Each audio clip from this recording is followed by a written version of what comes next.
welcome to episode 31 of On Second Thought with Mike and Matt. And yes, I quickly had to look at my phone to make sure I knew what episode this was. I was like, did I change that on the planner to 30 to 31? So I just skip ahead a few.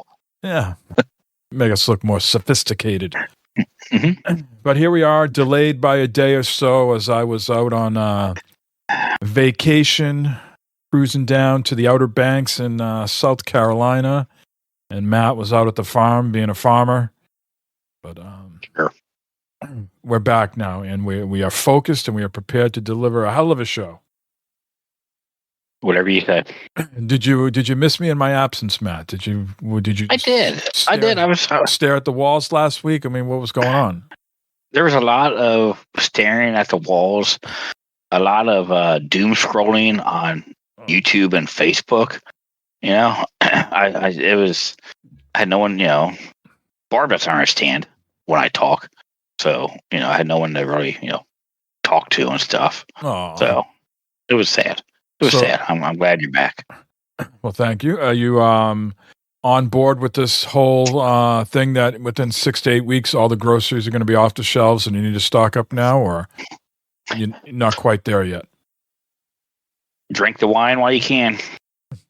But don't eat the chicken because supposedly they're no longer checking for salmonella. I know you. I was going to ask you this question. I would just get to it now because you are the between the two of us, you would be the more of the expert on these poultry factories than me because I've never built one, and you've maybe built a couple, 2 or 3. A few. Is this something that you would be concerned about? That they would all of a sudden that these places would take a blind eye to inspecting the chicken? Well, I mean, the salmonella thing. If you cook your chicken up to the correct temperature and the proper way, it's not something to worry about. Okay, but as far as the inspection, some of these chickens that come in with spots and cysts and stuff that might go through the process now instead of being pulled out, it's a little concerning. Mm-hmm. But as long as you cook your chicken correctly and do your safe food preparations and so forth, washing your surfaces down, washing your hands and so forth. So after working with chicken, you should be somewhat okay. So if it comes with salmonella, you can kill it by cooking it? Supposedly, I'm not 100% sure on that, but supposedly if you cook it correctly, that's how you avoid getting salmonella poisoning. That's why they tell you not to eat raw eggs and make sure your chicken's up to 165 temperature wise.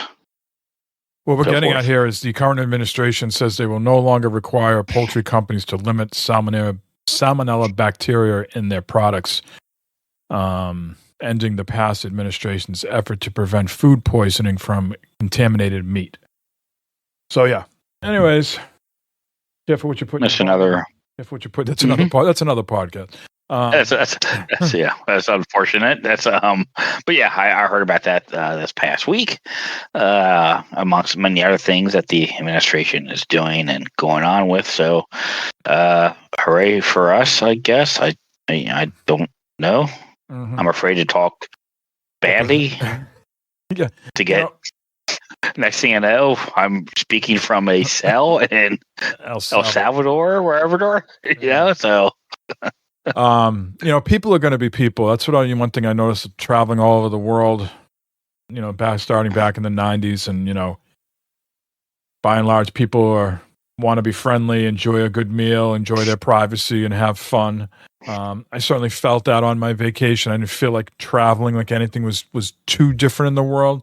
But I think I mentioned this. I'm not sure if I mentioned it on the podcast or if we were in podcasting at the time when I did the trip up and down the Pacific coast, and specifically in Oregon, where there was a lot of shacks along the road, and just like going through some rural parts of Virginia and Delaware and South Carolina on this trip, same thing.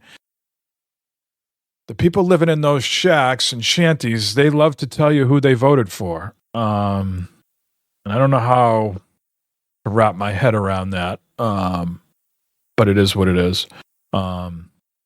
It's a head scratcher for sure. Some of these things. Mm-hmm. And yeah, one thing traveling, out of where I live, I always forget how flat the rest of the country is. Right? New England has a lot of hills on their highways, a lot of turns, and boy, you get through New York, and you get on the New Jersey Turnpike, and it's just a lot of flat land. Unless you're going over the Chesapeake Bay Bridge, which is very flat itself. That whole stretch, beautiful. Not sure if you've ever gone over that, Matt. You've not. But if I had to speculate, I'm pulling a number out of my ass here, some 12 to 16 miles long, maybe. And you're above ground for a good portion, and then you go underneath into the tunnel, and then you come back up, and you sort of repeat that again. I'm sure those tunnels are so the ships can go over. You're correct, sir. Yeah, brilliant. I pick up on these things. You can do my job. $16 each way to go through the tunnel. Yeah. But yeah, like I texted you and you replied back, it's not cheap to build those things, and I'm sure it's not cheap to maintain those things if any sort of maintenance is being had there. But yeah, definitely. With all that salt water and stuff, it's definitely a lot of maintenance going on. Yeah. Should be, at least. You hope. But yeah, beautiful drive, and had a great time in South Carolina. We were in the Outer Banks. I guess if you had to think of Outer Banks, if you're from the New England area, you would call it Cape Cod. Maybe if you were in New York, you'd call it the Hamptons or something like that. So, beach communities. Right.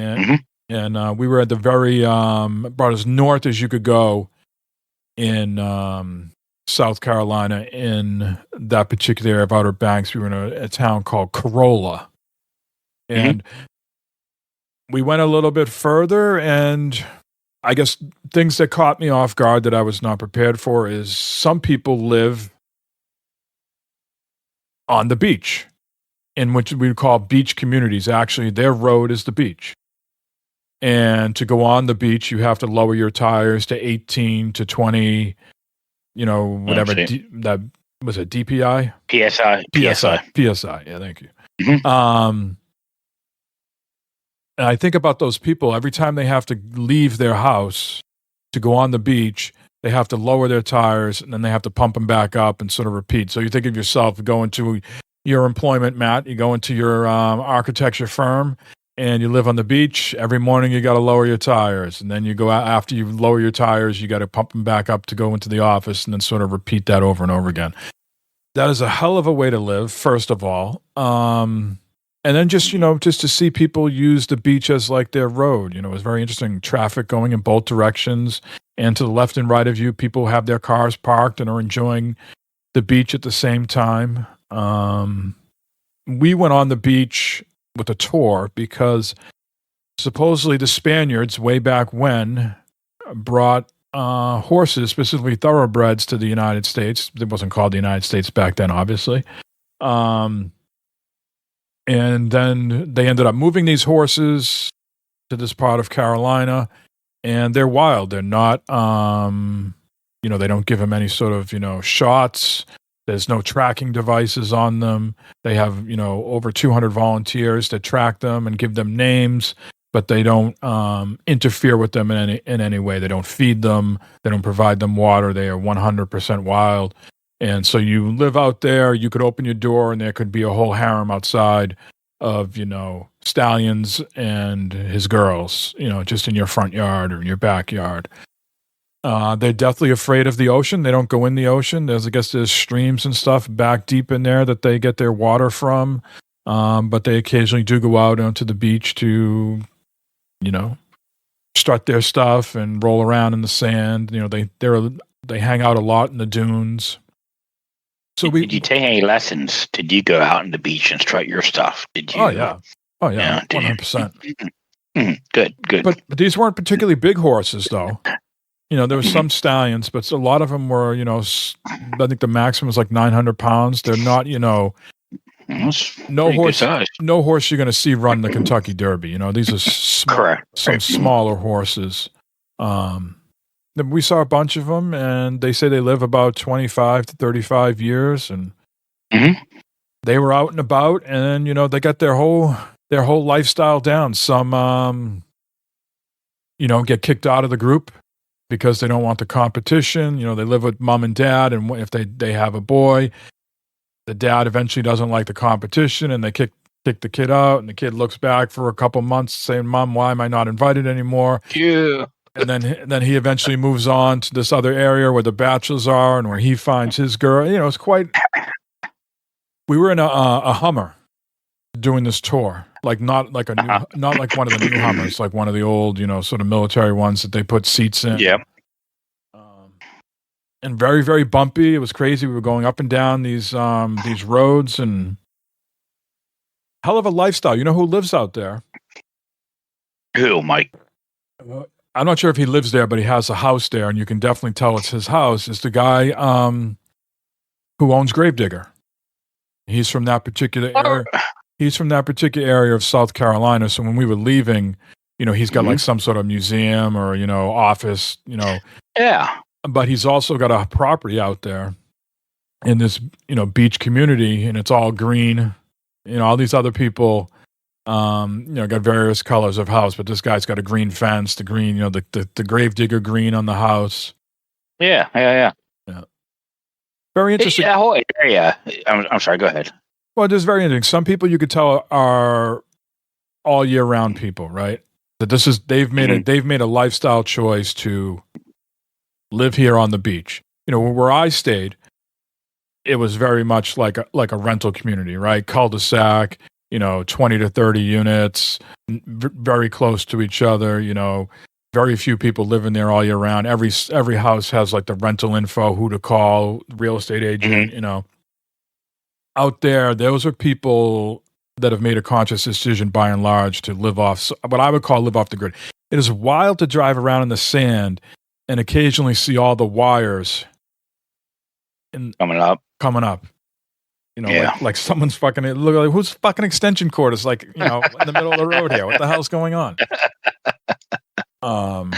I just find that, there's definitely some people out there that just have properties that they rent out. We could have rented a property out there, and Lynn was debating it, but she didn't really have a firm grasp of what it was, so she opted not to do it. And she's like, thank God I didn't do that. Can you imagine us lowering the tires, every time we need to leave, I wish that would have been something else for you. Okay.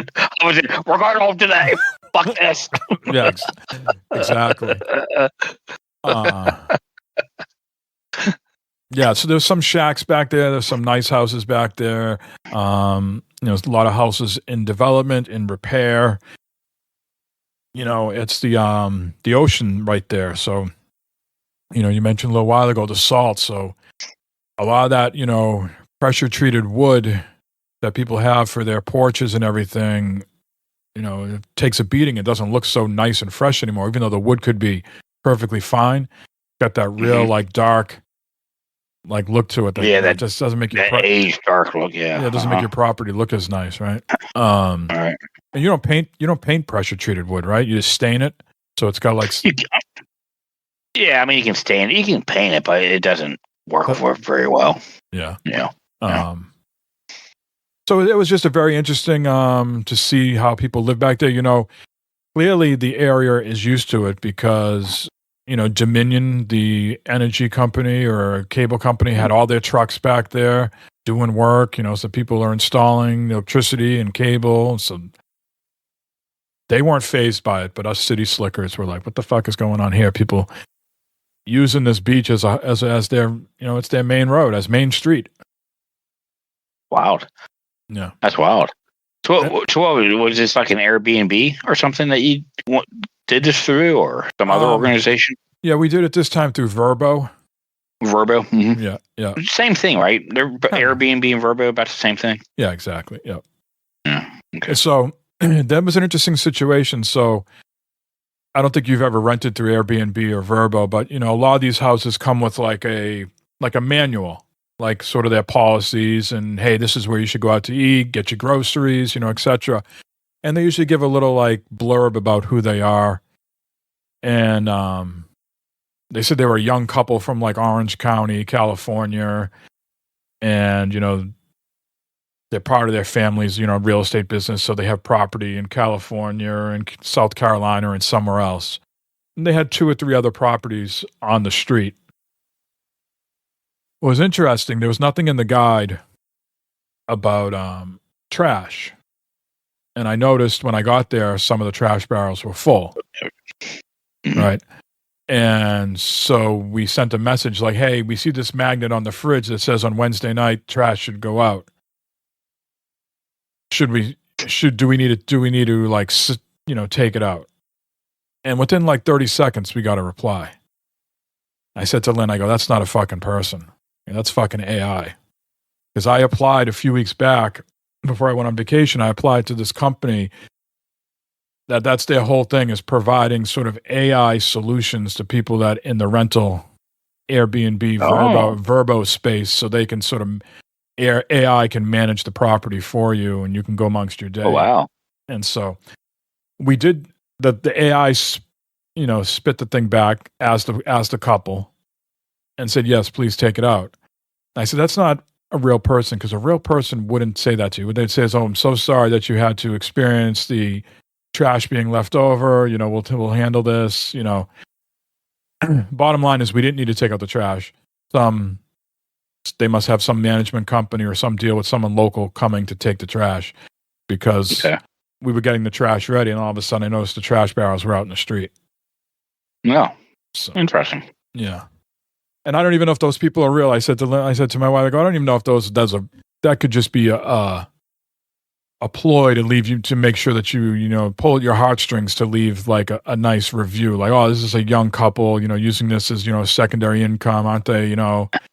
I go, I'm at the point now where I don't believe everything I read, Believe everything. Yeah. So, but the house is very nice. The area is very nice. We went to the beach only once, because temps were in like the low 70s, high 60s. But, that part of, I think it always gets wind. I think it's always just a windy area. Yeah. So the pool was nice. The pool was heated. The hot tub was nice. Oh man. We did some sightseeing, but just a lot of pool time out on the dock, relaxing, and then a lot of we'll get into here in a minute, a lot of sports at night. Sounds pretty good, man. Being, just chill, relax like that. Yeah, not having to worry about every day. Oh, what we're going to do today? What are we doing now? That sounds very relaxing. Very good little vacation. Yeah, we went to a few restaurants. We went to Food Lion, is the big grocery store there. Yep. So we went to Food Lion and stocked up and made some, lunches and dinners here and there. But we also went out and tried a few places. So all in all, can't complain. And the reality of everything sunk in today when I had to get up and go back to work and all that. I'm thinking right now, last week at this time, I was kicking back and, enjoying myself. But all good things come to an end. Yeah. We left South Carolina on Saturday morning. We had to be out of the place by 10 a.m. We were out by 10 of 10. And we got home about 11 p.m. So about, long day. So about a 10, 11 hour drive. Yeah. And we had a Jeep. We had a Jeep Wagoneer. First time I've been in one of those. Very, very comfortable ride. Yeah, I've a newer one. One of the new ones. Yeah. Man, I've seen a couple of those on the roadway. Those look really sharp. It's a 2024. Nice. Huge gas tank. We only had to fill up twice. The whole trip. I mean, then we had to do a third because when you bring the rental back, you got to top it off, right? Yeah, make sure it's filled up, right? Mm-hmm. But massive gas tank. I mean, it had to be like a 30-gallon tank or something. Because I know when I filled it up, we were like a quarter of a tank left. And I put in like close to like 25, 22 gallons, something like that. And it lasted us. It lasted us the whole trip, and we didn't fill up again until a week later. That's sweet. Yeah, and we were probably only about a half a tank at that point, so we didn't need to. No, we didn't need to put a ton of gas in it. But gas prices, up and down everywhere. I saw it as low as 265 in some places, as high as 330 in other places. More inland, the more expensive it was. Closer to the water, it was cheaper. That's interesting. Yeah. Where I was, it was like 277 when we left. And then I was going through Maryland and Delaware, and it was creeping up into like the 320s. Oh, wow. Yeah. I don't know if that is just because it's more off out of the shore, because more affluent areas, who knows? Interesting. Around here in Massachusetts, quickly before we go on, we certainly have our fair share of churches. All right, but I'm not sure about where you are, but where I am, a lot of it's, Catholic churches. There's some every corner. Some Protestant, but out there, everything under the sun. A lot of Pentecostal. Mm. Yeah. Mm-hmm. And we got there on Easter Sunday. So all these churches were, SRO, standing room only, everybody out with their Easter best on. And all the Pentecostal churches had everybody dressed up and packed to the gills. That's the places with the dances with the snakes and stuff. Oh yeah, sure, yeah, snaking. Oh sure, yeah. Did you squeeze yourself in? Did you squeeze in? The space there and raise the Holy Spirit. I don't know. I guess I'm disillusioned by that whole thing at this point. That I just look at them and I go, to each their own, as long as they're not hurting others. But that's not always the case. So. Yep. But yeah, man. Every denomination about, the last thing before I go on, every denomination, churches everywhere. I mean, I've never seen so many churches. And some of these churches are so old or so rural that the graveyard cemetery is right next to it. Yeah. Mm-hmm. But I've said this a lot before. Some people live, and I'm not trying to judge people, but it's just people's priorities. Some people live in these, shacks and things you're wondering how it's even standing up. But God damn it, do they have a nice new car or truck in their driveway? Yep. I always try to wrap my head around that one. Are they just, are they not able to pay the loan, but they somehow got, I don't know, it's their business. But I was just, it catches you off guard when you see something that's a house that's about to fall over, but they got this huge Ford Explorer that looks brand new in their driveway. Yeah, it's when I go out to our property after the farm.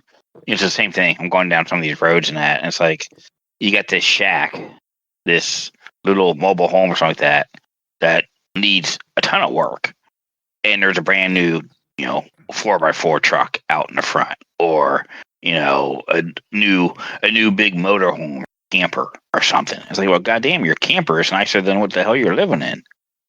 It just or some big super tractor or something. It's like, whoa, man, what the hell? Yep. Everybody's got their own vices. What are you gonna do? Yeah, you're correct, sir. So while we were there, the Switch 2 pre-orders became a family event as we tried to secure one. Did Lynn even get involved? Yeah, it was me and Lynn. Me and Lynn were the the people involved here, and Amazon was not partaking. I think Nintendo and Amazon have had a falling out, so Amazon did not have any of the pre-orders available. So it was just Walmart, Target, and Best Buy on midnight on one of the nights. Lynn was not successful through Target or Walmart. Took me about an hour and a half through Best Buy. Eventually, after about 30 to 45 minutes, I got put in a queue, and that was about another 45-minute to hour wait. And then eventually, it just said, don't close this down, keep it open. And then it, verified your account, your payment method, and then I was able to buy it. So, I've had better, nice. I've had better, I've had worse. So I've got the bundle, the Mario bundle secured. Now the waiting game about a month and a half. We'll see how it goes. June 5th, so you're guaranteed June 5th, right, to get one? Yes. Yep. Oh, congrats, dude. Thank you. And I've been watching the Digital Foundry guys doing their coverage, their Nintendo special. Boy, Mario Kart World looks like something else, man. It looks like Looks like it's definitely the system seller. It's it looks like it's something pretty special. So, oh man, that's great. Yep, we'll see. Everything else, take it as it comes. But I'll be playing Mario with the family. That'd be good to have. So, got the Switch 2 pre-order out of the way. The next day, GameStop had theirs, just because I was sort of paranoid, like, hey, Best Buy might cancel my order. I said, let me try GameStop. Their site was like completely down. But I heard a lot of people had some positive experiences, sort of nostalgic experiences, going back and ordering theirs in person at GameStop, because their online and their physical stores went on sale at the same time at 11 a.m. Eastern. And so people were camped out, some places overnight, some just a couple hours, and people were reporting back that they had good conversations, good camaraderie, and brought them back to like the 360 days, waiting in line. And they said GameStop was very transparent. They had a sheet on the window, like, this is how many we have of the bundle. This is how many we have of just the base console. And so you could sort of gauge, like, hey, they got 50 of this and 30 of this, and I'm 40th in line. So that means, I'm going to at least get one, So I think would you still trust that this day and age, walking in and ordering that way over ordering online, where you're guaranteed a confirmation number and all that stuff? I mean, I'm sure you probably got you got your receipt and everything from the store, but I would trust more so online than being in the store, I think. It's a tough one to answer. I would say to you, if I had to pre-order, let's say you pre-order on April 2nd, right? Like originally that was supposed to happen. And the device wasn't coming out, let's say, until August or September. Mm-hmm. I'd be leery of that, because GameStop, like the one closest to me, is closed, permanently closed.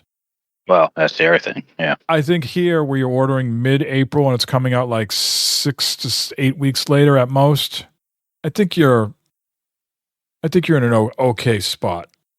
I think GameStop needs this boost, maybe more than you need GameStop, if that makes sense.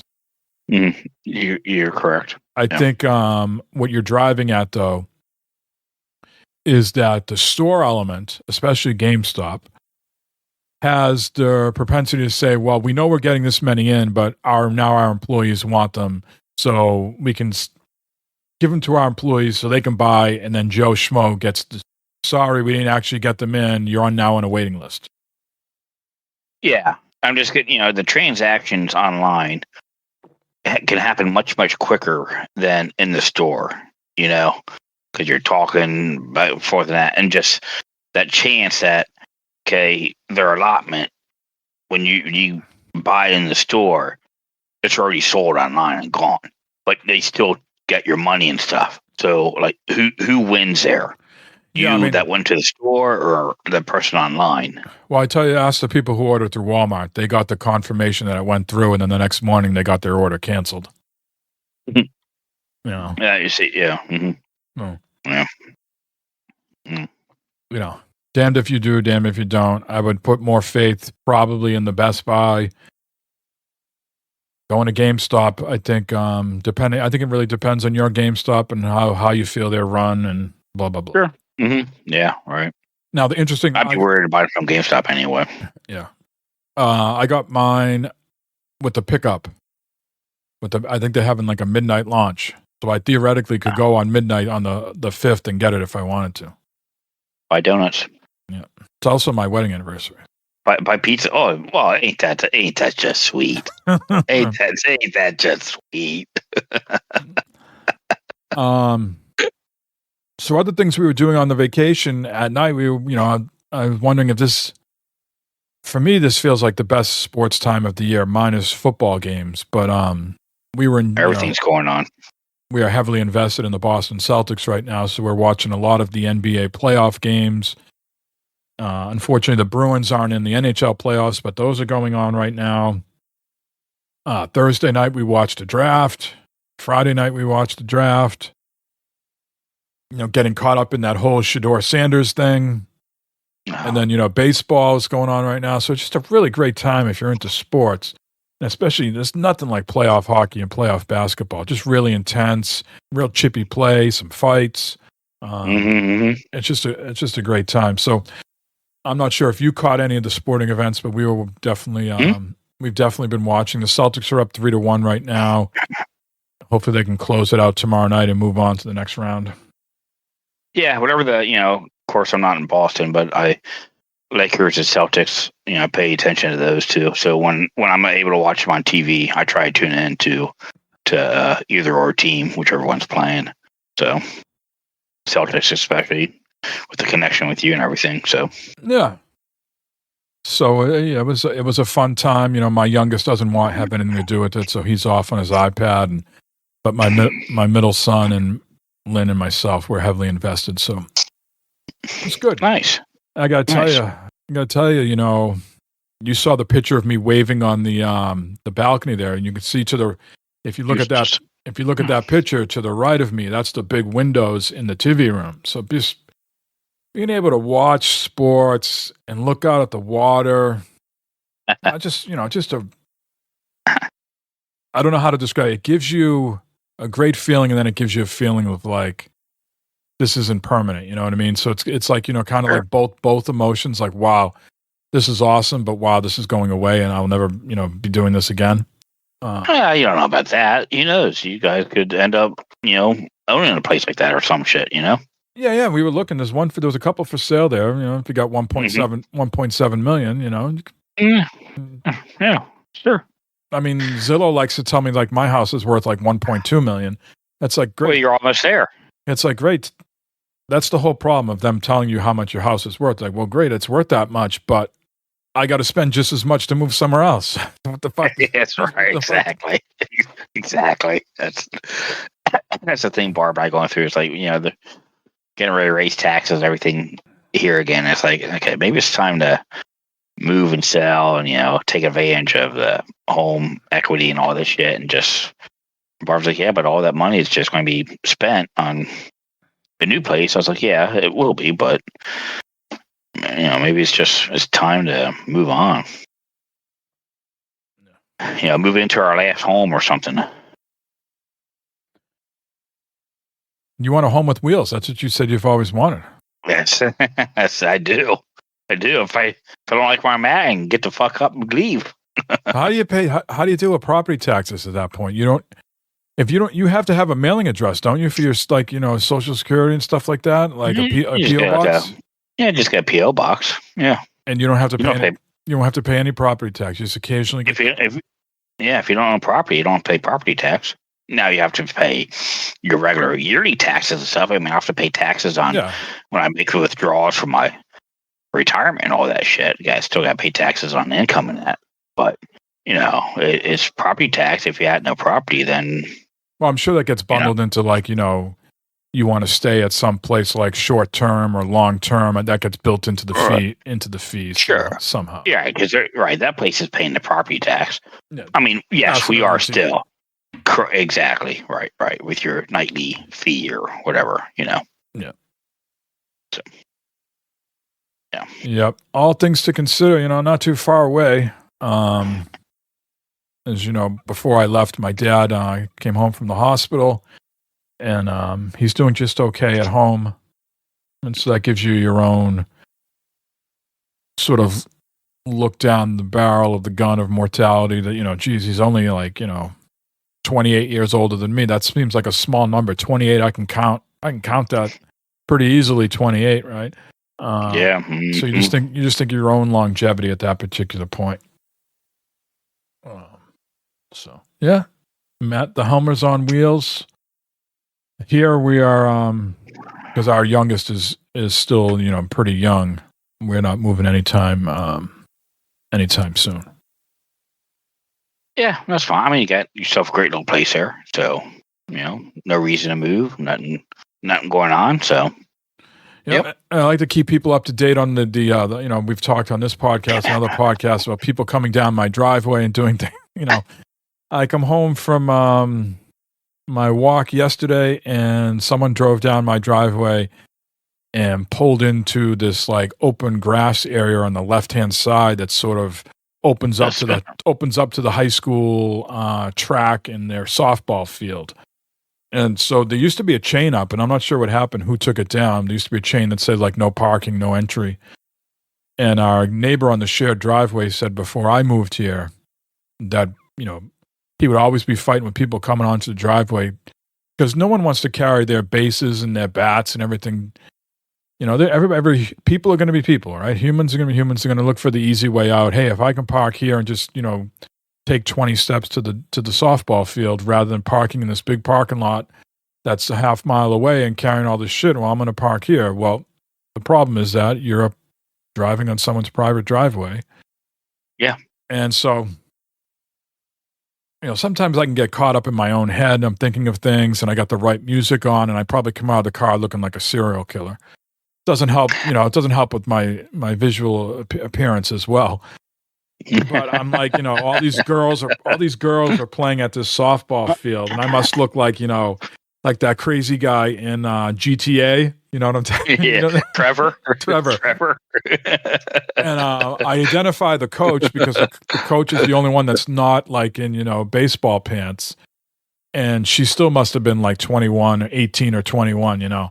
Like, does anybody know whose car that is? And she's like, yeah, it's mine. I'm like, it's got to fucking go. I go, you're on a private driveway. Get it out of here. Yeah. And then I drive back home and I go, I could have been more diplomatic about it, but I was just, you know.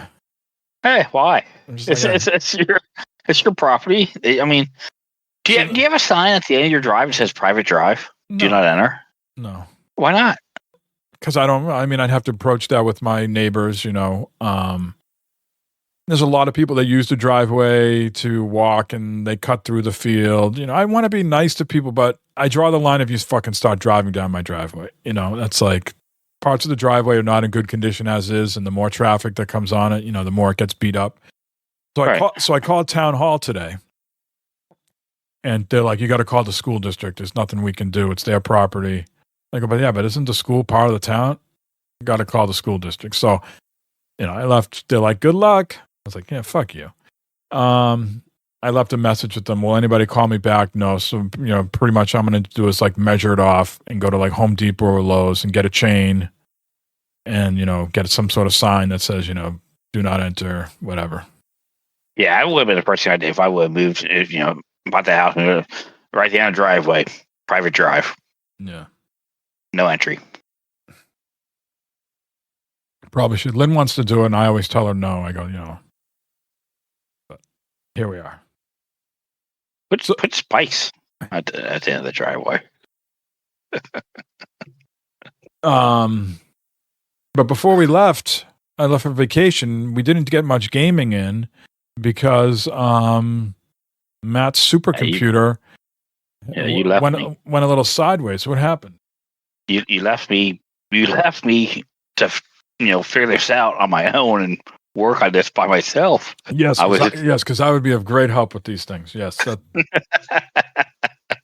think I remember. I told you with my thing, it would have been on the curb already, and a new one would have been ordered. Yeah, that's what I say. You know, when I was telling you about what was going on, you're like, "Well, just throw the fucker away and buy a new one." I was like, "Oh, yeah, that's about what I get."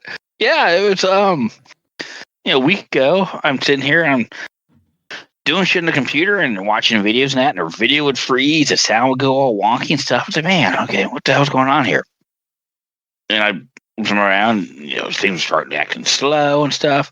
So I went and you know, did a restart. The restart took forever and ever and ever. I was like, "Oh man, okay, it must be an update or something like that." And it never really restarted properly.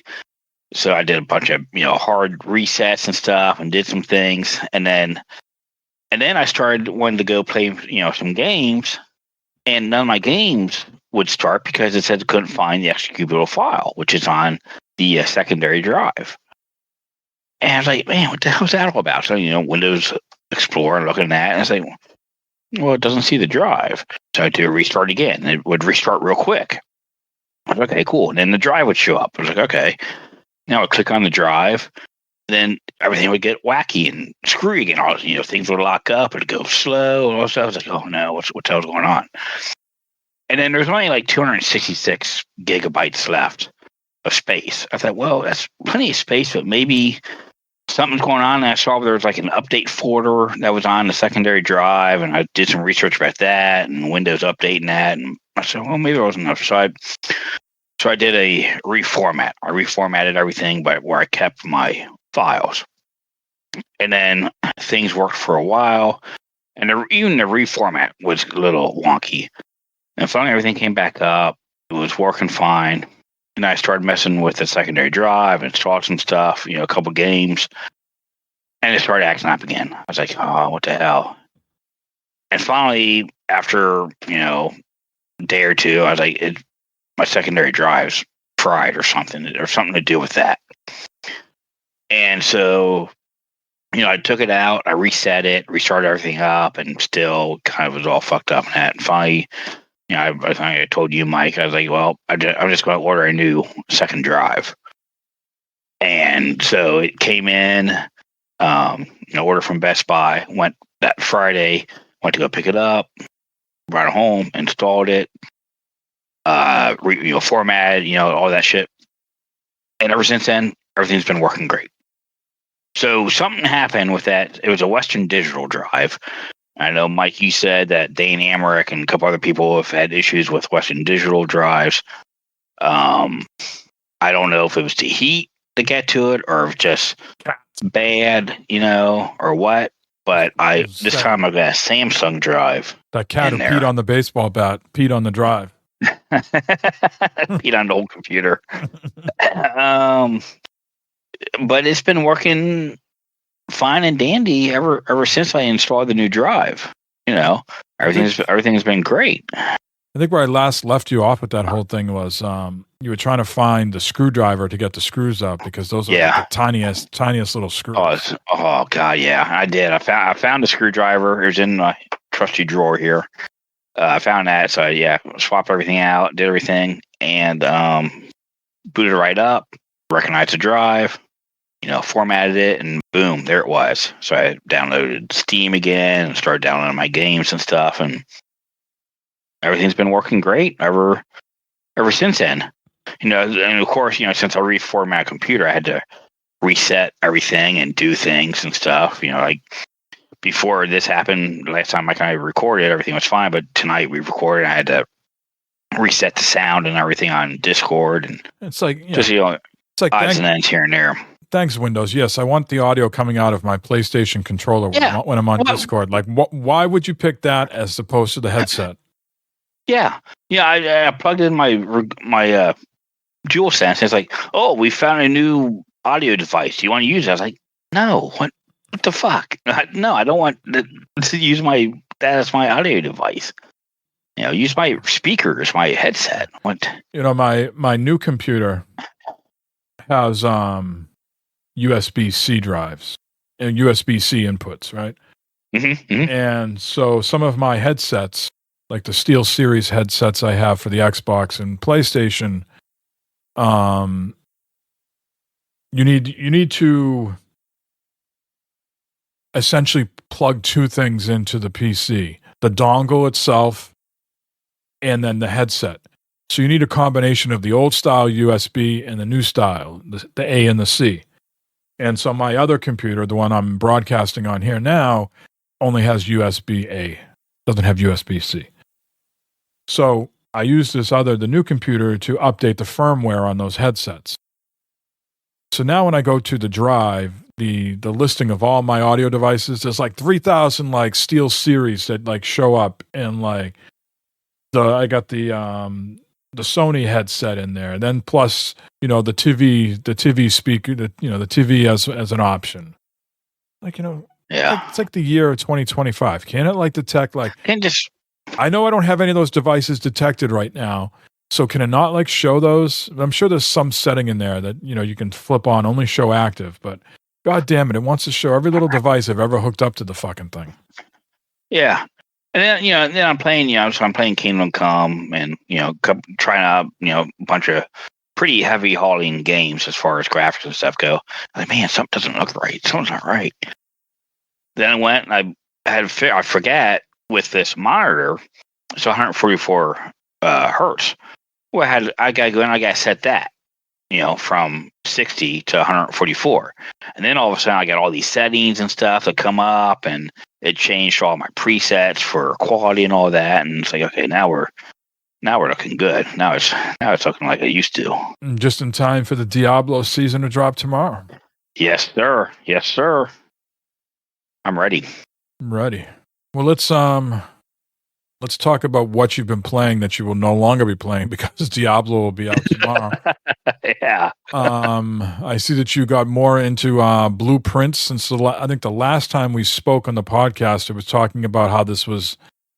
People were already calling this the game of the year, and everybody was hyped about it. And you've played it since then. So where are you at with it? Are you? Yeah, I've played quite a bit of it. It's a great game. It's really, really good. It's intriguing. I'm struggling to finish it, to figure out how to finish it. There's a lot of puzzles in this thing, and so. Like, you got different profiles, right, for the game. You can have, like player 1, player 2, player 3 type of thing. Okay, so, player 1, whatever. I think I'm on day like 40 or 43 or something like that, because it goes by days. Every day, your steps reset. If you get to a dead end, you guys just start over the day, But I'm learning along as you go. There's like permanent unlocks to different areas. Okay, which is helpful. Like I get one unlock, gives me an extra 20 steps per day. I figured out another unlock where I get 2 jewels today, and jewels and keys and coins are how you can like proceed to not buy, but open up other rooms and so forth and that. So I'm learning things here and there. Like there's this new puzzle I found with this chessboard I'm trying to figure out. There's a lot of puzzles, and I've came close a couple times, but the game, and this is getting a lot of complaints online with the RNG, where it's I don't know if too random is the right word to say, but it could just like you could be on a roll and all of a sudden you just hit a dead end because of the RNG. And it's like, what the hell? This isn't. I'm not saying it's not fair, but it's like, what? Oh man, I'm doing everything that the game's telling me to do. And it just puts at a dead end where I can't do anything. And so, I throw stuff at you all the time, but it's a very clever game, very, very fun to play. It sits there, like it. After you've played it a long time, okay, you can, well, I got to do this. But as you get further involved, it's like, okay, did I miss something back before that I could do? What's happening here? How can I make this work? I don't have all the rooms unlocked. Like how you play Blattreo, Mike, and you can unlock different decks and different cards and sort of. It's just kind of the same thing. You unlock rooms, okay, the further you progress, and then when you unlock them, the more they kind of show up, type of thing. So, just trying to get it to where it works right is difficult, but it's fun. It's entertaining. I do like playing it. It's sitting there. You can sit there. You can play and kind of chill. Think a little bit. You're still playing it on Game Pass, either the console or the PC, right? Correct. Yeah. It is through Game Pass right now. It is on the Steam. I know it's definitely on Steam, but it's also Steam Deck verified, right? Yep. Mm-hmm. Yeah, I played on the Ally, and it played fine on the Ally. The controls were a little weird. It kept wanting to do like mouse controls, so it's kind of hard to figure. I got to figure out how to fix that. But it played great on the Ally. It's such a good. I would probably, if it went on sale, buy it on Steam. That way, I have it for the Steam Deck also. But it's a great game. I think if you got Game Pass, I think you should definitely try it out just to see what it is. Take your time with it. Don't get frustrated. Take it slow. I haven't done any spoilers or anything like that with things. Trying to figure out stuff out myself. But the more you play, the more you kind of figure it out. It's not too bad. Definitely worth it. If it wasn't on Game Pass, I would buy it. So nice. Pretty good. And I was seeing when I was playing some at the vacation house on the Steam Deck, I was noticing you were playing some PGA, doing some golfing. Yeah, so I got PGA maybe a year and a half ago. I bought it. I don't know if it was on Game Pass on sale or Steam on sale, because I got both on Xbox and I've got it on Steam. Maybe it's from EA. It might be from the EA Pass thing or something. Maybe that's how I've got it. Anyways, so I played it, way back when I was like, man, this game is hard. It sucks. It's hard to play. It's not, the controls and stuff. And with the Masters going on, I was like, well, golf. I'll try the golf game again. So I tried playing again. I was like, man, why is it so hard? So I started watching some stuff on YouTube about, golf swings and hits and stuff like that. And the people on the YouTube video, like when they hit the ball to where the marker is, the ball would land there. I was like, this never happens with me. It never. This is not how this works for me. What am I doing wrong? And so one day, I'm out in the back patio and sitting there in the back patio, bar reading a book, and that I'm on Steam Deck. I'm playing Steam Deck, and all of a sudden, when I hit the ball, it landed where I aimed it to. I didn't have to power down my swing or anything like that. It was just like, okay, well, this is weird. It was playing well. I was like, what? So then I went playing back on PC, and fucking shots all over the place. I was like, what the fuck's going on? So I decided one day, I was on Xbox. I'll play on Xbox. See how it goes. Same thing. Hit the ball right where it landed. When I was putting, it's going where I want to go. I was like, there's something different between the console and the PC version. There's something strange about it. Is there a simulation setting on the PC that you have checked, and on the console it's more like arcadey or forgiving, or nope, all the same. Mouse, are you playing with the keyboard and mouse on the PC? No, my DualSense. Because the settings for the Steam Deck, game settings for the Steam Deck and for the PC are the same, because it carries all those over. And then for the Xbox, it carries over my save and everything. It's the same thing. So what happens if you try to play it on PC with the Xbox controller? I haven't tried that. I thought about that, but I haven't tried it. I wonder. There could be something there with that being said. Mm-hmm. Because, like I said, on the console, on Xbox, it was like, oh my god, the game's fun. I can actually do things. I can actually, it sounds play like golf. It sounds like it's not registering your DualSense controller somehow. Yeah, it's not like the inputs. To apply backspin to the ball. None of that was happening. Can't you go in the profiles, tell Steam which one to use or something like that? I don't know. As far as controllers, yeah, thought there was I don't know. You would know more than me. I don't know. Yeah, I would probably try it with an Xbox controller and see how it goes. I could try that, But the thing is, to me, it's like, okay, well, obviously this game was built for console and that type of control system. Because again, Steam Deck's awesome. Xbox is awesome. It's like, holy shit! It's actually fun. It's actually good. PC version sucks balls. I'm trying. I could be wrong on this, but I would venture to guess it has something to do with the controller. I'll try that with the Xbox controller and see, how it plays out. But besides that, playing, Super Mega Baseball 4. Mike, your team's doing great, except for Brett Boone. I want to get rid of his ass.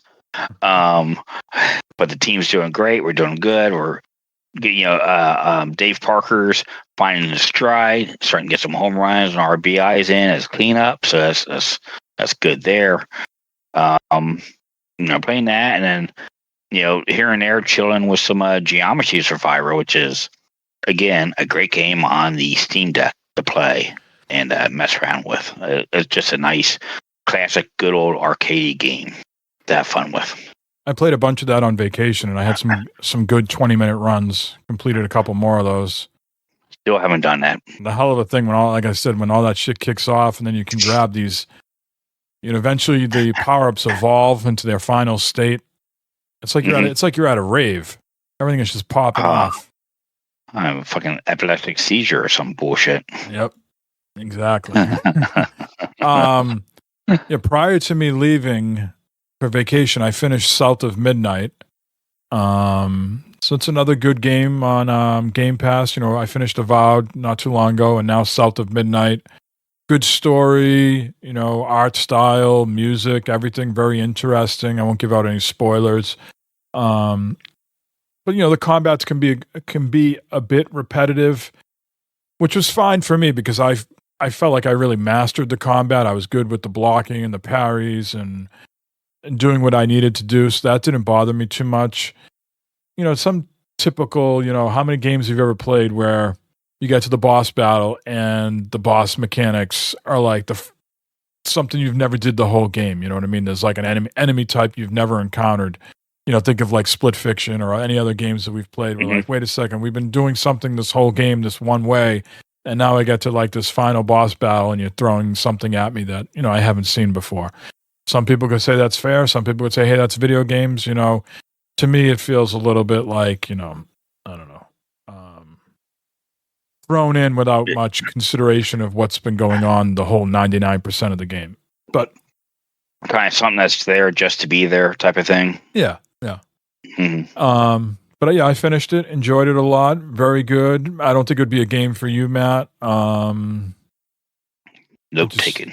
I mean, you might enjoy it. You know what I'm saying? I just don't see you enjoying the combat all that much. And the rest of it's pretty good. Story's good. Since to me, it doesn't strike me as a game that I think you'd be more into Avowed than South of Midnight. But I enjoyed that. I played a little bit more Star Wars Outlaws.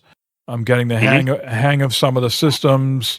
It's a game that I have to be in the mood to play because some days, you get done with all the BS that's going on in the real world, and then you just want to sit down and not have to creep and, hide and do these, stealth types of missions. You just want to shoot shit and kill stuff. And so sometimes the game is not really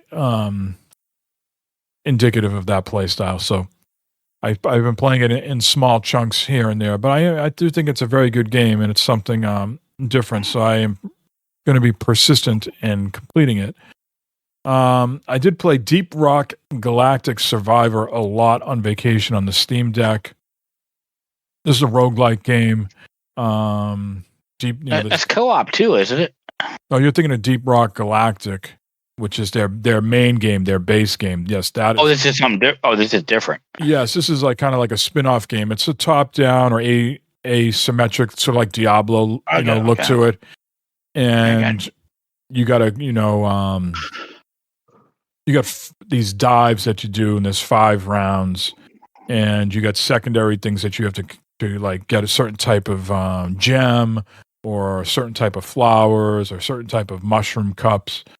But your main objective is to sort of beat the elite boss on the level, and along the way you can mine for gold and nitra and other minerals, and that's how you sort of permanently unlock things for your character. Hell of a game. I really enjoy it on the Steam Deck and on PC as well. Sunk a lot of hours on that on vacation while I was watching basketball and just waiting for people to get done in the shower after we've been to the pool and we're about to head out to dinner. Just, it's a good, you can do a couple dives, within, 20 minutes or so. So I highly recommend that if ever comes on sale. The difficulty ramps up over time as you go. And I'm pretty much at that point now where the game has gotten pretty difficult and you really got to grind to earn certain things to unlock other areas, So you got to get, and just like a lot of the things, Matt, like Balatro and probably Blueprints and some other games, me and you tend to play what I will say in the literal manner that you look at the game and you think this is how you should play it. And then you watch videos of other people playing it and going, like, what the fuck did I miss? You know, you see some of those stores in Balatro, and I see the way people, you know, this game, you could equate it a little bit to like Vampire Survivors or Brotato. And you see some of the people playing this game and they're just standing in still and everything is just firing off and killing everything in sight. And I have not gotten that proficient at this particular game like I did at Vampire Survivors, where I could just sit in the middle and everything just, you know, sort of kills everybody. But that's the same general theme of this game, is unlock things, permanent unlocks, level up your guns each run, and then just try to, you know, sit in the middle and kill everybody and continuously unlocking stuff to become more and more powerful. And I just I'm watching video. I just haven't quite mastered it. I'm watching video of it right now. Yeah, I'm watching video of it right now, and it's pretty cool.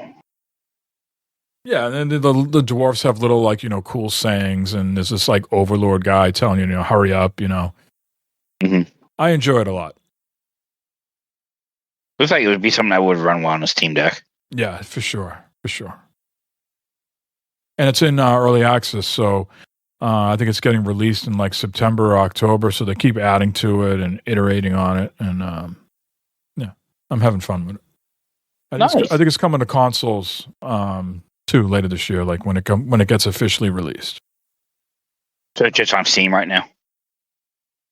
It is, yeah, just on Steam. Whether it's on like Epic Game Store or any of the other PC storefronts, I don't know, but yeah, Steam. It's not on the consoles yet. All right, let's get into some news. That's all I've been playing. Okay. While I was away, Bethesda shadow dropped a remaster of Oblivion, which I think to some people was like the worst kept secret. Everybody was speculating that it was going to be released on the 22nd, and some people saying, well, the Pope died. Maybe they're going to delay the release. And I was like, what the fuck does the Pope have to do with releasing a video game? But here we are. You know, all the other shit, you know, impacted the pre-orders of the Switch too. So I guess it wasn't too far the realm of possibility. But I've never played the original Oblivion. I'm not sure if you have. Neither. If you have, but I have not. But it's not a remake; it's a remaster. It's a 20-year-old game, developed by Virtuos.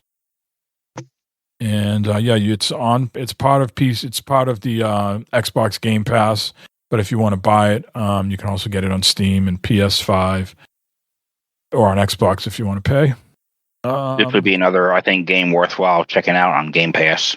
I mean, because my oldest picked it up, and he's playing it, and he says it's a blast, like Skyrim.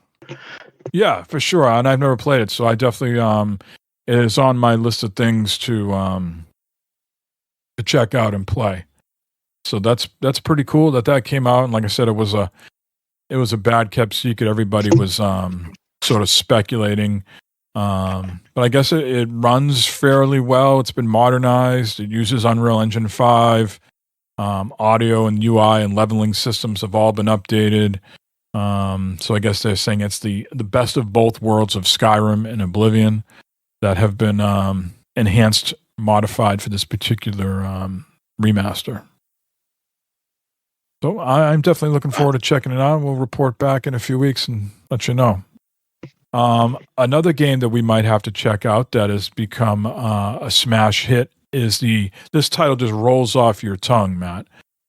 Clair Obscur Expedition 33. Isn't that a store at the mall? Yeah, didn't they sell Drakkar and Polo and? But anyway, this is a game I want to play. It has sold over 1 million copies in 3 days. Now, sold means that that it's in the stores. It doesn't mean actually people bought them all. You know what I mean? So sold through to the stores. It's kind of fudging the numbers a little bit, but what are you going to do? That's the world we live in. And that does not include Game Pass people playing it. But everybody's really raving about it. It is a turn-based game. They're saying it's very well made. It supposedly has some performance issues here and there, but it's supposed to be a great story, very well acted. It has well-known voice actors in the game. And usually I'm turned off by turn-based games, but the little I have watched of it, it does seem like it's got its own twist, and it's not so like cut and dry. It's got it seems a little different than Baldur's Gate, which is a turn-based game. Which I don't know if you played that or not, Mike. I attempted. I don't know if you. I attempted. Which I played. I haven't finished it, but that was a great game. This looks like something that's right up my alley to play. I would love to give this a try, give it a whirl. Supposedly has an unbelievable story. It's going to knock your socks off and pull at your heartstrings and things of that nature. They're saying that the parry system is difficult, but once you master it, you'll be good. But there is an option to just play story mode and just not have to deal with any of that parry bullshit. So it's up to you how hard you want to make it, or if you just want to go to the story and not really have to do too much of that. So yeah, it's something that's on my list for sure. So good. I mean, it's available everywhere, PC and PS5 and Xbox, but it's on Game Pass. So good on Xbox continuing their streak of very, very good games to be offered on the service over and over again. There's a lot gaming-wise going on between Oblivion, this. Holy cow. And Blueprints is on both. Blueprints, yeah. Are on both services. So, a lot of shit going on in the world, but people still want to be entertained. They still want to consume their games. Right now in the movie space, Sinners is doing unbelievably well. And the Minecraft movie did unbelievably well. So are those things coincidences, or when things get turbulent, do people then retreat to their comfort zones and sort of try to escape? Yeah, escape and consume things to just get away from the nonsense. Yes. Couple more stories here. One thing that I've been pushing for a lot with Xbox is let me buy games through the app. And now you can do that. However, I think to appease Apple and maybe Google as well, is you can no longer play games through the app. You can no longer do remote control play through the app, because I think that was one of the things that Apple was arguing about, that they would have to take a cut because you're supposed to play games through the Apple and not on someone else's storefront or something along those lines. So they have taken that particular feature out. Now you have to open up your browser on a mobile device to stream games, do remote play. But on the app, you can now do Game Pass. You can download games from Game Pass. You can download games you've purchased. You can purchase games. So it's more along the lines of what PlayStation has been offering, which is nice. So I tested it out. Yeah, it looks really, really does a. Yeah, I think it's a good thing. I think for Xbox, finally on the app, you can, actually, if you're away, it's like, oh man, this just came out, or all right, cool, I can buy it, and not wait till you get home or something like that. You can join Game Pass, redeem perks directly from the app, and that's great. One other thing that they've released is now on your own Xbox. Someone will have to tell me what the need for this is, but maybe it's you don't have the space on your console, or you just want to try something out, so you don't necessarily want to download it. But now on Xbox, you can stream your own games, right? So this isn't something like that's part of Game Pass, and I want to try it out, but I don't want to download it, so let me stream it. You can say, I just bought this game. I don't have time to download it, but I got an hour to stream it. Let me just go ahead and stream the game. I don't have enough time in my day to download it, or you know what? I got my game. My hard drive is full of the games I'm really interested in playing. This other game I play periodically, and it's not something that's too intensive, so I'll just stream it rather than download it. Or maybe take all the time down and maybe try it out before you go full bore in on it. Give it a try, maybe. I was thinking that, but you would have already had to buy it, so you've already had to make some sort of commitment. So it's not like a trial thing. Yeah. Even for Game Pass games. Yeah, Game Pass you've always been able to stream. That's included. Okay. That's included. Okay. The new feature is now you can stream games that you own that weren't part of that streaming service before. Oh.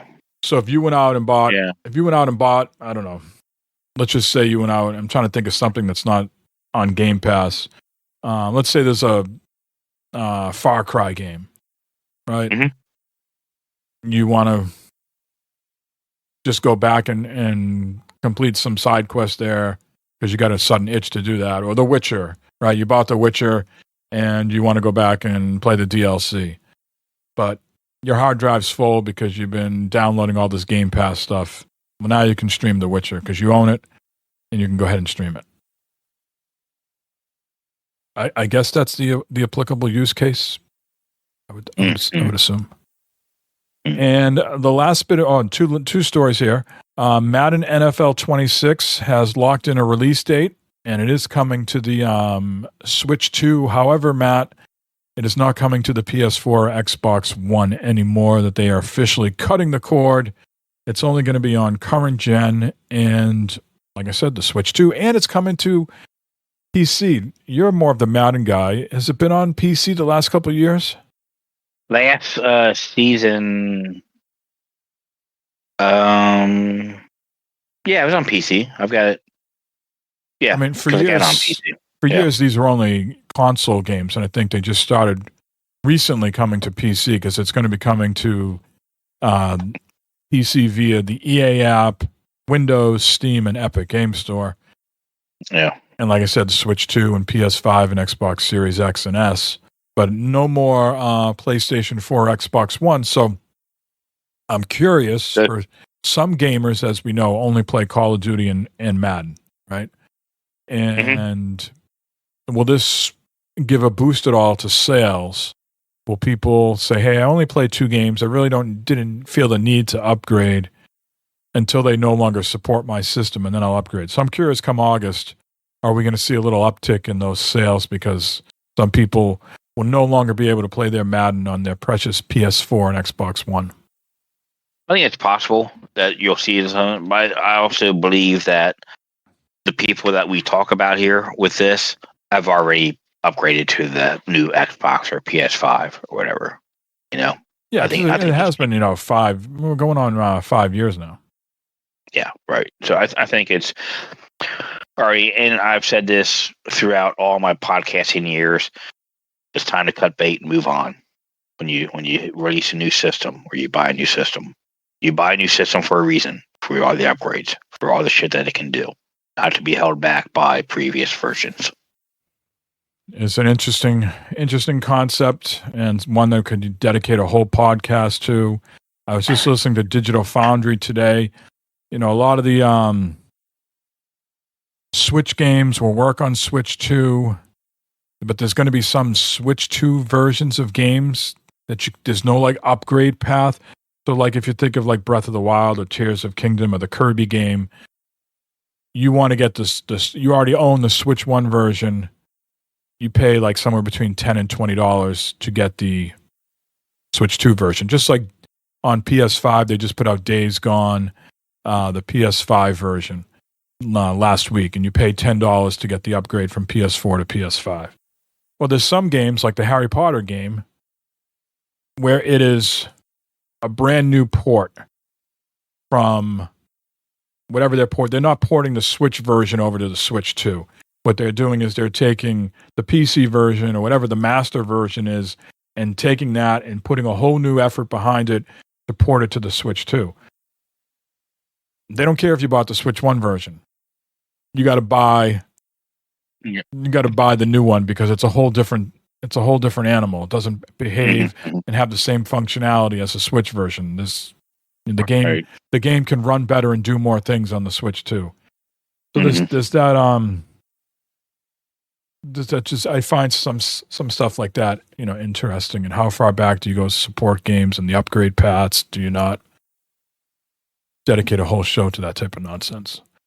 And last story of the week, the game that I'm really excited for October is Ghost of Yōtei, which of course is the latest iteration in the Ghost games by Sucker Punch. Of course, they put out Ghost of Tsushima, which Matt is slowly working his way through, right? Have you even got to the start menu yet? I think it's still downloading. Oh, okay. So it's been 5 years since Ghost of Tsushima has been released, and of course I played that on the PS4, so I am looking forward to playing Ghost of Yōtei on the PS5 Pro. Of course, it's exclusive to the PS5 and PlayStation ecosystem. Might be coming to PC at some point, but I don't think it's day and date. So yeah, I watched the trailer. Ghost of Tsushima is an unbelievable game. The combat system was done extremely well, and they got more to play with this time with the new hardware. So I am pumped and jacked, as they say, to play this. I think it's got a good story. These robber barons, Matt, they decimated this family and left this one girl. That's a mistake. They killed everybody, and then they tortured this one girl, and they stuck her on a post with a samurai sword and left her there to, die a slow death. She's a strong lone wolf like myself. Yeah, there we go. And she lived, and now she's coming back 16 years later to exact revenge. Oh, I love it. Love it. Make a hell of a show, man. Yeah. Speaking of shows, I need to catch up on The Last of Us. Me too. I need to see. I saw the first episode, and I need to see 2 and 3. And I won't give any spoilers, but if you played the game, you know what happens in episode 2. So, Lynn's never played the game. I never played the second one. Yeah, you're in for a hell of a ride. So. Yep. Okay. So the first season of the show, I knew what was going on there because I played the first, series, right? The second season, is it going on to the second game then? Or? Yeah, so exactly. So if you remember at the end of the game 1, they were in the operation room and Joel killed everybody, and then they eventually met up like somewhere with his brother Tommy. Yeah. And that's sort of like where the game picks up in the second game, that they've been living in this community, and I want to say Jackson, Wyoming, for like 5 years, and they got this little base and a big wall to keep the zombies out, and yeah, it pretty much picks up from there, and that's what just like the game does too. Yeah. Without, maybe you can't explain this, right? But maybe you cause too many spoilers, or maybe I'm about to spoil something. But what is there some type of controversy with the player that's playing the main girl or something right now not being the same or something? Yeah. So in the game, she's very buff, like a bodybuilder. Like she's a big girl, like Ellie, right? No, not Ellie. The other girl. I don't want to give the spoiler away, but this other girl. Okay. So there's like kind of like 2 stories that you play in the second game: Ellie's perspective, and then this other girl's perspective.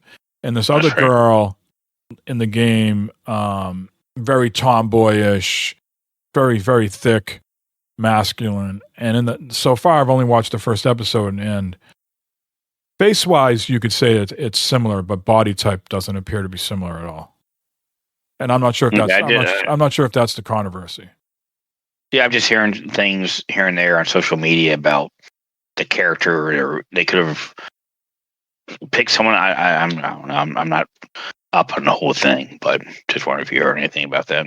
Yeah, and I vaguely know what you're talking, but I assume that that's what it is. That she is not a carbon copy version of the character in the game. She's not. She's more feminine, I would say, in the show rather than the game. I got you.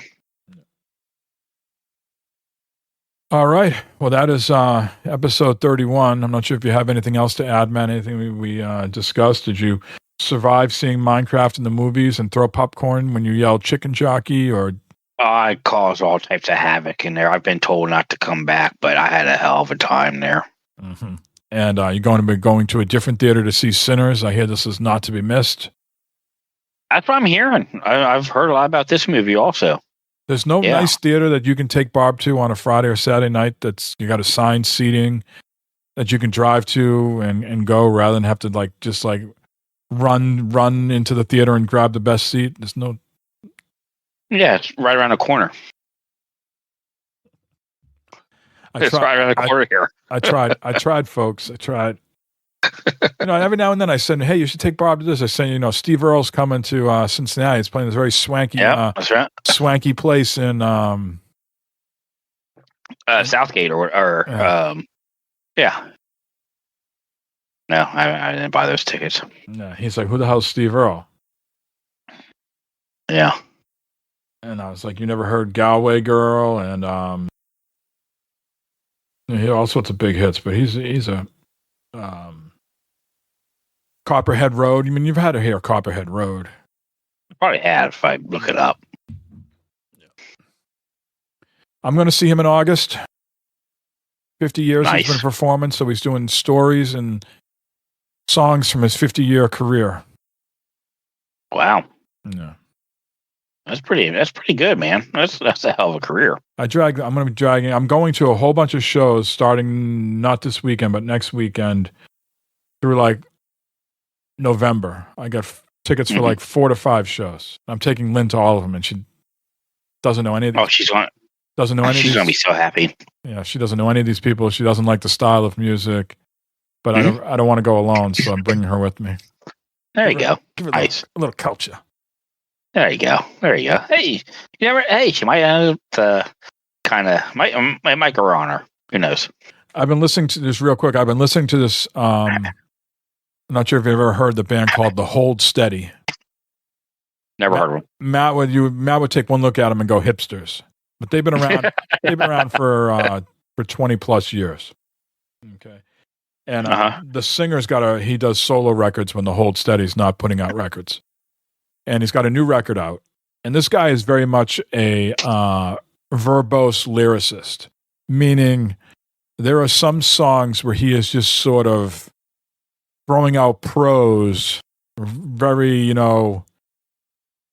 deep, painting a picture of the room he's in, the people, what's going on. So there's this one song on the record called Fletcher's, and the whole album is about a priest who became a priest for all the wrong reasons and realized he really didn't believe any of that stuff and left the priesthood, and now sort of God is exacting his revenge on him, and he's having a hard life. And so there's this one song called Fletcher's where he's hanging out with people he grew up with, and he's drinking, and he gets very detailed about the scenarios and the room and the smells and everything like that. And it's about a 5.5-minute song, and it's not really a song. There's music going underneath it, but he's really just talking. It's more of a story. Yeah, and the rest of the album is not like that. The rest of the album is just more traditional songs. Lynn is usually a very calm person. She's very, very agitated when I play that one song. So you'll have to you have to pull it up on Spotify. It's called Fletcher's, and the artist name is Craig Finn. Good Spotify here. All right.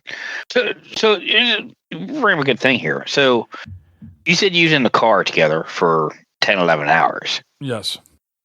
What was going on, I guess, music-wise or whatever? What was happening there? Well, Lynn did all the driving on the way down, and she did about 60% of the driving, 65% of the driving on the way home. I don't, because I've worked from home for the last 10 years, COVID, everything like that. My driving skills are not what they used to be. I can drive still. I mean, I'm not driving over curbs or anything, but I've driven all over the country with my band, and I was the main driver. So I was at one point a very capable driver, but I don't like driving through New York City and the New Jersey throughway and all that anymore. So she does a bulk of it, but she has her playlist, 80s, 90s. So a lot of her Spotify playlist is what, she will play. So things ranging from, Madonna, Sinead O'Connor, Depeche Mode, The Cure. All the way we did a whole 80s 90s rap thing. So like Sir Mix-a-Lot and Eminem and Ice Cube and stuff like that. And then when I drove, I still let her play her music, but I had to charge my phone and then get back to the Wagoneer, and so it had USB-C inputs. So I'm just charging my phone. And I go on BlueSky as one is apt to do in the middle of a drive. And Jaron Duran from the Red Sox stole home. So I click on the video to watch it. And all of a sudden it starts playing in the car. And I'm like, oh, wait a second. It is time to listen to a certain album, and then eventually that song comes on. No. And she loses her shit. Yeah. I recommend it. It's a great album. But if you listen to that song, Fletcher's, and let me know what you think of that. Is you said Justin Hurwitz, or no? The name of the singer is called Craig Finn. You got that? Craig Finn? Craig Finn. Finn, like a dolphin fin. Finn. And Craig is spelled Craig. Craig Finn. And his new album is called Always Been. Guy's gonna owe me money. Steve Earle shows up. If you do Craig Finn, his album's Always Been. That's the new one, and the 5th or 6th song is called Fletcher's. Okay. Yeah. All right. We're going to wrap things up. Right, and we're going to wrap it up, and we'll be back with you in another couple of weeks. Sorry for the delay. Yeah, sorry, guys. Yeah, I'm sure everybody's really broken up about it, but I was.